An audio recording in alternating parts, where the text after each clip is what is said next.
আসসালামু আলাইকুম। আমি আসমা, তুহা ডেইলি ব্লগে সবাইকে স্বাগত জানাই। দূরে কিংবা কাছে যে যেখান থেকে আমার ভিডিওটা দেখছেন, আশা করি আল্লাহর রহমতে সবাই ভালো আছেন। আলহামদুলিল্লাহ, আমরাও ভালো আছি। আজ আবার নতুন একটি ভিডিও নিয়ে হাজির হলাম, আশা করি আপনাদের ভালো লাগবে। তো গতকাল দেখেছিলাম যে আমার কিচেনের একটা ধুয়ে পরিষ্কার করে রেখেছিলাম, তো সেটা এখনো গুছিয়ে নেওয়া হয়নি। আজকে আমার এই ডাইনিং এরিয়াটা একটু পরিষ্কার করব আর কিছুটা এলোমেলো করব। তো সেজন্য না সকাল থেকে কাজে লেগে পড়লাম। তো এই ফ্রিজটা আমি যেই জায়গায় আমার বাতের ডুলিটা রেখেছি, তো এই জায়গায় থেকে সরিয়ে ওই জায়গায় নিয়ে গেছি।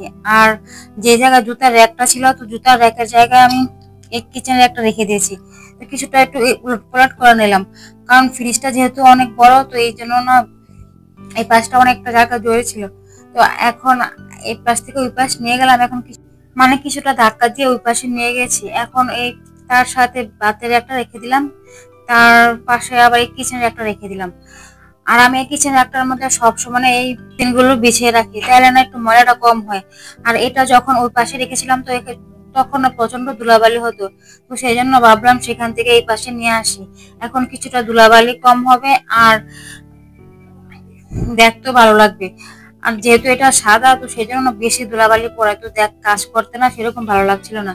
তাই ভাবলাম এটাকে ডাইনিং এরিয়াতে নিয়ে আসি, যতটুকু জায়গা হয় ততটুকু জায়গার মধ্যে সবকিছু গুছিয়ে রাখা যাবে।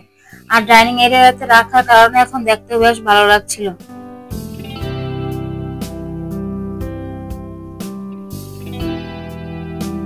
এই তো এখন একে একে সবগুলো প্লেট বাটিগুলো রেখে দিব। কিচেনের একটা রান্নাঘর রাখলে বেশি ভালো হতো, তবে রান্নাঘরে তো সেরকম জায়গা নেই, তো সেই জন্য না রাখা হয়নি। কারণ রান্নার সময় প্লেট বাটি বা আবি নিয়ে কাজ করতে খুব সুবিধা হতো। তো সেই জন্য ওই পাকের ঘরটা একটু বড় হলে নিয়ে রেখে দিতে পারতাম। তো এই তো এখন আমি সবগুলো প্লেট বাটি রেখে দিলাম। আর পুরো ডাইনিং এরিয়াটা কিভাবে গুছিয়েছি সেটা আপনাদের সাথে শেয়ার করছি।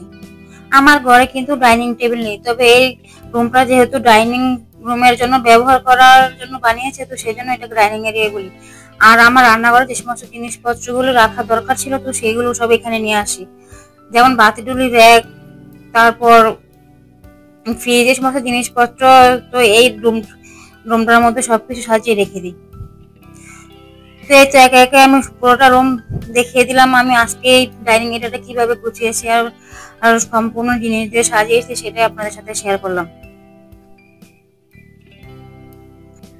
আজকের ভিডিওটা যদি আপনাদের ভালো লাগে থাকে, তাহলে একটি লাইক দিয়ে ভিডিওটা কন্টিনিউ করতে পারেন। আর আপনি যদি লাইফস্টাইল ব্লগ দেখতে পছন্দ করেন, তাহলে আপনি চ্যানেলটিকে সাবস্ক্রাইব করে রাখতে পারবেন, পাশে থাকা বেল আইকনটি প্রেস করে দিবেন। আমি ভিডিও ছাড়া মাত্র আপনার কাছে নোটিফিকেশন পৌঁছে যাবে, আপনি সময় সুযোগ করে দেখে নিতে পারবেন। আর যারা অলরেডি আমার চ্যানেলকে সাবস্ক্রাইব করেছেন, তাদেরকে অসংখ্য ধন্যবাদ। তো এটা ছিল পরের দিনের সকালের ভিডিও। তো সকালবেলা স্কুল থেকে আসার সময় কিছু নাস্তা নিয়ে এসেছিলাম। তো এই স্কুল থেকে আস্তে আস্তে যেহেতু প্রায় 10টা সাড়ে 10টা বেজে যায়, তো সেই জন্য না বাসায় সেরকম নাস্তা বানানো হচ্ছে না। আর এখনো এই পূজার পরে এখনো বাসায় নাস্তা বানায়নি। বেশিরভাগ সময় দেখা যায় কি নাস্তার দোকান থেকে কিনে এনে খাচ্ছি। তবে সম্পূর্ণ কাজ বা ঘরের সম্পূর্ণ কাজগুলো গুছিয়ে আবার নাস্তা বানানো শুরু করতে হবে, কারণ বাইরের খাবার যতটা কমিয়ে খাওয়া যায় আর কি। তবে স্কুল থেকে এসে না সেরকম নাস্তা বানাতে মন চায় না। আর আমি কিন্তু রুটি বানিয়ে সবসময় ফ্রিজে ফ্রোজেন করে রাখি, তবে এখনো সময় হয়ে ওঠেনি। তো সেই জন্য না রুটিগুলো এখনো বানিয়ে ফ্রিজে রাখা হয়নি। তো বাড়তি কাজগুলো শেষ করে তারপর কিছু রুটি বানিয়ে আবার ফ্রিজে রেখে দিব। তো 2-1 দিন আগে যখন ডাক্তার কাছে গিয়েছিলাম, তো ডাক্তার আমাকে এতগুলো ওষুধ দিয়েছিল। তো সেইগুলো এখন এই বক্সে করে রেখে দিব। আর তো বক্সে করে রেখে দিয়ে আর ওষুধ খেয়ে এখন চলে আসলাম আবার রুমগুলো গুছিয়ে নেওয়ার জন্য। তো স্কুল থেকে এসে সেরকম কোনো কাজ করা হয়নি, আগে নাস্তাটা খেয়ে ওষুধ খেয়ে এখন চলে আসলাম রুমগুলো গুছিয়ে নেওয়ার জন্য।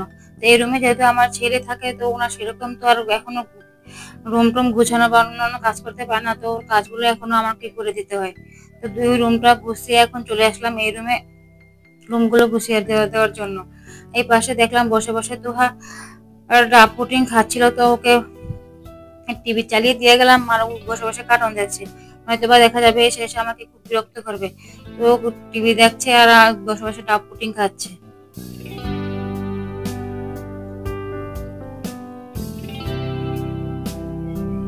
তো কার্টুন দেখতে খুব পছন্দ করে, তো ওর সাথে বসে বসে আমি যখন যদি একটু সময় পাই তখন দেখা যায় কি বসে বসে বসে এরকম কার্টুন দেখি। আর কার্টুন না দেখতে আমার খুব ভালো লাগে, তো এখনো বসে আমি ওর সাথে কার্টুন দেখি, বা যখন ওরা ঘুমিয়ে থাকে তখন আমি মাঝে মধ্যে যদি সময় পাই বসে কার্টুন দেখি। তো গতকাল যে ফিল্টারটা নিয়েছিলাম তো সেটা ধুয়ে পরিষ্কার করে পানি রেখে দিয়েছি। তো এই উপরে এরিয়াটা না দেখতে খুব ভালো লাগছিল না, আর এটা যেহেতু সাদা তো ধুলাবালি পড়বে, তো ভাবলাম এটার উপরে একটা কাপড় দিয়ে দিই।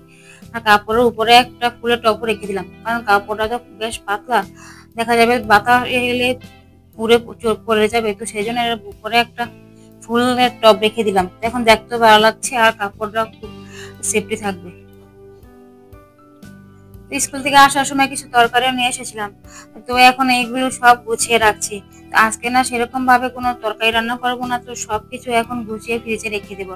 এখানে গাজর, বরবটি, তারপর কহি, ঢেঁড়স আর ধনেপাতা আর সাথে কিছু সিম নিয়ে এসেছিলাম, তো সেগুলো এখন পলিথিনে করে ফ্রিজে রেখে দেবো। তো ইচ্ছে ছিল বক্সে করে রাখার জন্য, তবে এত বড় বক্স আমার কাছে নেই, তো সেই জন্য না পলিথিনে করে ফ্রিজে রেখে দেবো।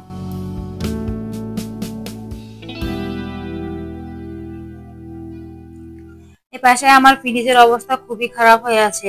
তো এটা পুরা রোজার মাস না পুরো একদম ময়লা হয়েছিল, তো এখন এটাকে পরিষ্কার করা হয়নি। তবে একদিন এই ফ্রিজটাকেও পরিষ্কার করতে হবে। আর এই ফ্রিজটা পরিষ্কার করতে না খুবই সমস্যা হয়। আর অন্যান্য ফ্রিজ যেহেতু নামিয়ে সবকিছু একত্রে পরিষ্কার করা যায়, তবে এটা যেহেতু গ্লাসের তৈরি, তো সেই জন্য না এটাকেই সাথে সাথে নামিয়ে আবার সাথে সাথে দিয়ে পরিষ্কার করে রাখতে হবে, নয়তো বা দেখা যাবে গ্লাসগুলো ভেঙে যাবে। তো সেই জন্য না এই সমস্ত ভেবে আর সেরকম ফ্রিজ এখনো ধোয়া হচ্ছে না। তবে এই কাজগুলো শেষ করে তারপর ফ্রিজটা ধুয়ে নেব।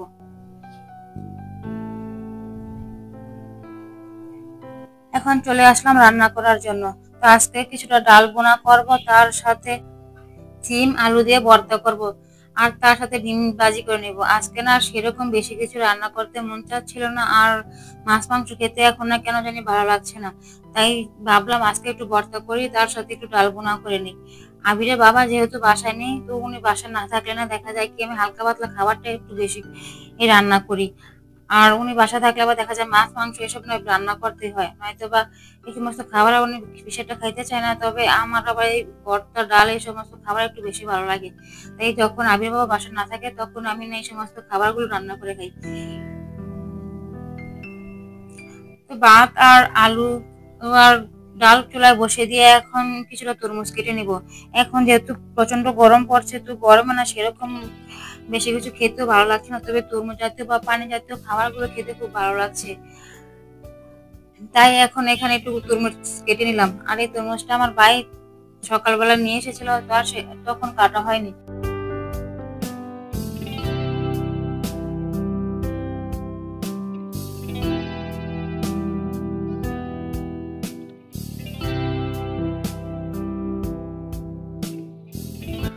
কয়েকদিন থেকে না আমাদের এখানে প্রচন্ড গরম পড়ছে, আর যেহেতু এখনো বৃষ্টি সেরকম ভাবে হচ্ছে না, তো সেই জন্য না গরমের পরিমাণটা একটু বেশি।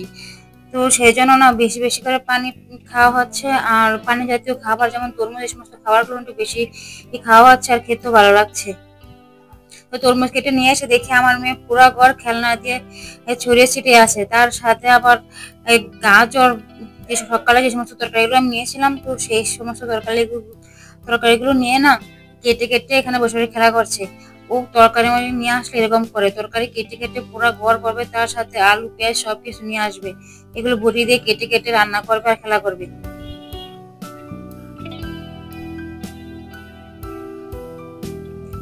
তো এই তো আমরা মা ছেলে মেয়ে মিলে তরমুজটা খেয়ে নিচ্ছি, তার সাথে এখন রান্না যেহেতু বাকি আছে, তো রান্নাটা এখন করে নেব। তো আজকে আমি আম দিয়ে ডালটা রান্না করব। তো আমার ফ্রিজে এখনো আগের ফ্রোজেন করা আম ছিল, তো সেটাই আজকে দিয়ে দিলাম। তো ঘরে আম নিয়েছিলাম, তো সেই আমটা না আমরা খেয়ে ফেলেছি। এখন ফ্রিজে যে আমগুলো ছিল, তো সেটাই আম নিয়ে আসলাম, তার সাথে ডালে দিয়ে দিলাম। তো এখানে ডাল আর রান্না করা হয়ে গেছে, তার সাথে আলু আর সিম সিদ্ধ করে নিয়েছে, সেটা এখন ভর্তা করে নেব। তো মাঝে মধ্যে না এই সমস্ত হালকা পাতলা খাবার খেতে ভালোই লাগে, আর আমার না এই সমস্ত বর্ষাকালের দিনে যেহেতু খাবার খেতে ভালো লাগে, তো দেখা যায় কি মাঝে মধ্যে আমি আলাদা করে আমার জন্য ভর্তা বানিয়ে নিই। তো এই তো আজকের খাবার। তো আজকের খাবারটা আলহামদুলিল্লাহ খুব ভালো লেগেছিল আর খুব তৃপ্তি সহকারে খাবারটা খেয়েছিলাম।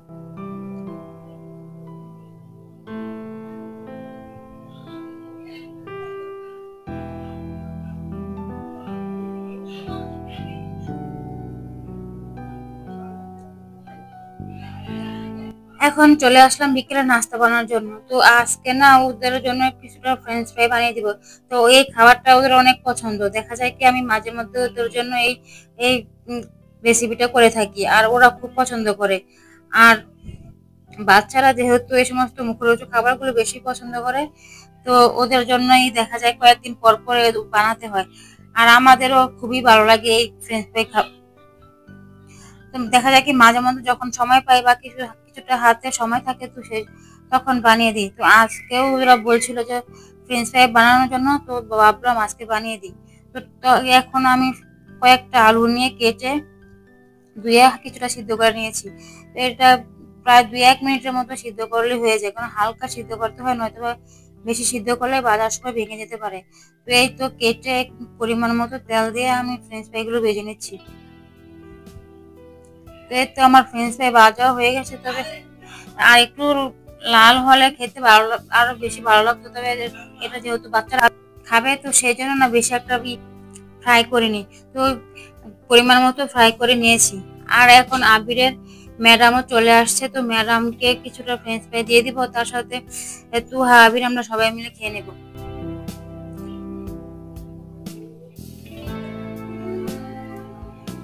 তো এই তো আজকের ভিডিওটা এই পর্যন্তই। তো আজকের ভিডিওটা কেমন হলো সবাই কমেন্টের মাধ্যমে জানাবেন।